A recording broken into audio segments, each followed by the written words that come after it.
കടക്കരപ്പള്ളി കിഴക്കേ കൊട്ടാരം ശ്രീ ധർമ്മശാസ്ത്ര ക്ഷേത്രത്തിൽ സപ്താഹയജ്ഞത്തോടനുബന്ധിച്ച് രുക്മിണി സ്വയംവര ചടങ്ങുകൾ നടന്നു.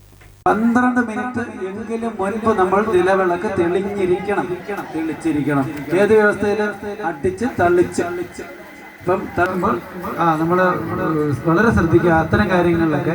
അല്ലെങ്കിൽ അവിടെ നിന്ന് ആചാര്യം പറഞ്ഞു ഞങ്ങൾ അതുകൊണ്ട് വെള്ളം തളിച്ച് ഇതേ വീണു എന്നും പറഞ്ഞ് എന്നെ വിളിച്ചേക്കുന്നത്. അടിച്ച് തളിച്ച് എത്ര സമയമാണ്? അപ്പൊ 6:15 ആണെങ്കിൽ 6:03 ആകുമ്പോഴെങ്കിലും നമ്മൾ നിലവിളക്ക് തെളിയുന്നത് ഒരേ സമയത്ത് നമ്മുടെ ഏകദേശം ഉയരത്തിൽ തൊട്ട് താഴെ ഇരിക്കുമ്പോൾ നമുക്കുള്ള പൊക്കത്തിലും കുറച്ചുകൂടെ താഴെ നിൽക്കണം. എങ്കിലും മേലിലോട്ട് വരുന്ന ചൂടും പുകയും നമുക്ക് കിട്ടത്തുള്ളൂ. ഇല്ലെങ്കിൽ മേലോട്ട് പോകില്ല. കൃത്യം അളവുണ്ട്. നമ്മൾ ഉദ്ദേശിക്കുന്നത് പോലെ വെറുതെ ഒരു സംഭവമാണ്. വ്യവസ്ഥാപിതമായി വ്യവസ്ഥ അനുസരിച്ച് അതിന്റെ ആവശ്യമായ തിരിഞ്ഞ എണ്ണ ഇട്ടിട്ട് നിലവിളക്ക് തെളിച്ചു കഴിഞ്ഞാൽ നിലവിളക്കാൻ പറ്റിയ ഏറ്റവും നല്ല സാധനം വാഴയില.